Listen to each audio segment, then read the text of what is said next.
أعوذ بالله من الشيطان الرجيم. بسم الله الرحمن الرحيم. بسم الله الرحمن الرحيم. السلام عليكم ورحمة الله وبركاته. الحمد لله والصلاة والسلام على رسول الله وعلى آله وصحبه ومن والاه وبعد. Saudara-saudariku, setelah Allah Subhanahu wa taala menurunkan surah Ad-Duha yang memberikan jaminan ketentraman, penyertaan dalam segala situasi yang dialami Nabi Sallallahu Alaihi Wasallam, baik suka ataupun duka, serta memberikan penguatan seperti halnya Allah menyelesaikan persoalan-persoalan di masa lalu. Tentu persoalan yang kita alami pun ataupun yang akan kita hadapi sangat mudah bagi Allah untuk mengentaskannya, seperti Allah telah menyelesaikan persoalan-persoalan Rasulullah di masa lalu. Ini memberikan satu ketenangan kepada jiwa, kelapangan kepada hati, dan pelajaran besar kepada kita umatnya, seperti yang pernah kami sampaikan di episode yang lalu, bahwa Allah tidak mungkin memberikan beban ujian kehidupan di luar batas kesanggupan kita. La yukallifullahu nafsan illa wus'aha.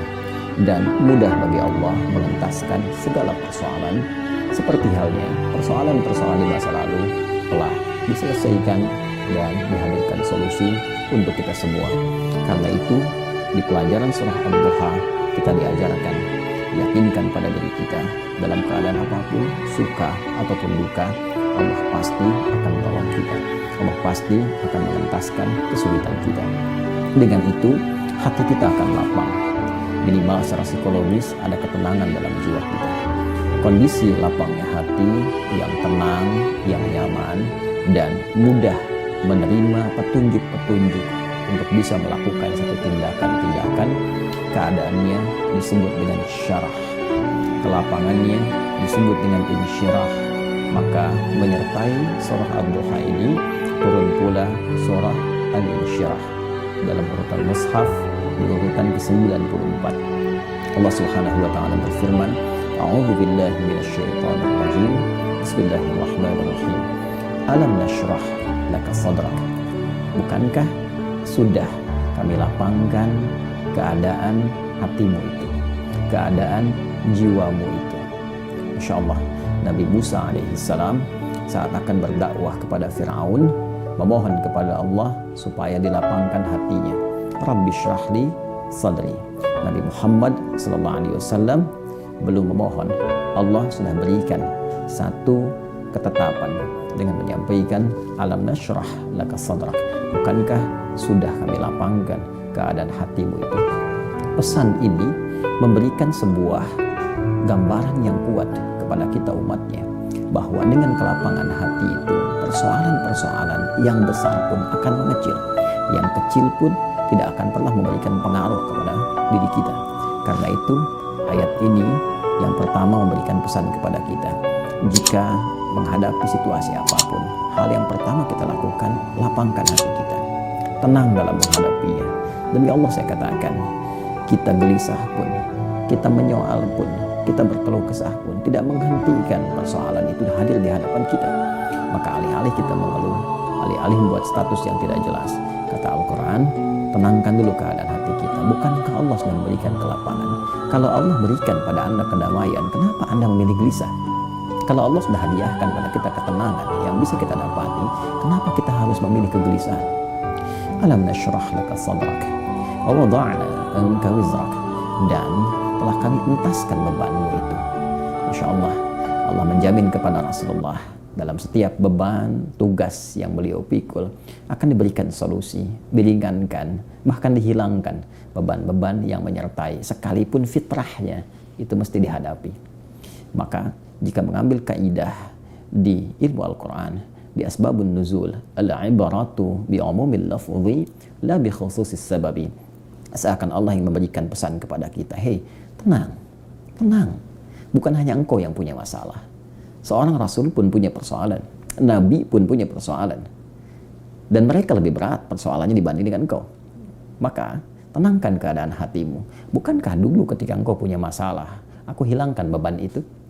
Alladzi anqadha dhahrak, yang kadang berat engkau pikul, yang membebani pinggangmu. Kalau kita ilustrasikan ayat ini secara tekstual, kadang ada orang membawa beban di pundaknya, ya, di pinggangnya. Jadi dia angkat itu seakan-akan berat, membebani keadaan dirinya. Begitu dipikul di pundaknya, terasa beban sampai ke kakinya. Ada persoalan walaupun kita nggak pikul beban itu, ya nggak pikul bendanya, tapi rasanya persoalan itu menyelimuti kepala sampai ke ujung kaki kita. Kata Allah, tenang. Dulu pun kamu banyak masalah, dan aku entaskan. Dan jika engkau tenang saat ini, ridha dengan itu, ya, dan menghadirkan kedamaian dalam jiwamu, maka aku akan entaskan persoalanmu dan menghilangkan beban dalam dirimu. Wa rafa'na laka dzikrak, dan demikian akan diangkat namamu, diapresiasi dirimu, akan diingat keadaanmu. Orang-orang yang tenang menghadapi persoalan, orang-orang yang jernih melihat berbagai persoalan, maka Allah akan apresiasi dengan mengangkat dirinya, mengagungkan namanya, menghilangkan bebannya. Lalu setelah itu dengan indahnya Allah mengatakan, fa inna ma'al usri yusra. Tanamkan pada dirimu, jika engkau sedang menghadapi persoalan apapun, katakan, kuatkan pada jiwamu, ini pasti akan selesai. Setiap kesulitan pasti ada kemudahan. Bahasa kerennya, setiap masalah pasti ada solusinya. Bahasa singkatnya, ketika Anda menghadapi masalah, katakan, ini pasti selesai. Nggak ada yang nggak selesai, pasti ada solusinya. Inna ma'al usri yusra. Hei, sekali lagi, yakinkan, jangan ragu-ragu, ini pasti selesai. Bagaimana menyelesaikannya? Fa'idha faraghta fansab. Inventarisir, apa sih masalah kita? Apa masalah saya? Apa masalah Anda? Tuliskan supaya mudah kita lihat, kita tata. Kemudian kita berikhtiar mencari jalan keluar dengan keadaan yang damai, hati yang tenang, jiwa yang bersih, maka semua itu akan mudah dirumuskan dan ikhtiar akan terbentang dengan baik sepanjang kita mau melakukannya. Wa ila rabbika farghab. Setelah kita ikhtiar, tawakallah kepada Allah. Biarkan Allah yang memberikan semua solusi terbaik berdasar ikhtiar yang telah kita lakukan. Al-insyirah, kelapangan, ketenangan dalam keadaan jiwa yang menghadirkan solusi. Jiwa yang tenang menghasilkan hasil dan kreativitas yang cemerlang. Assalamualaikum warahmatullahi wabarakatuh.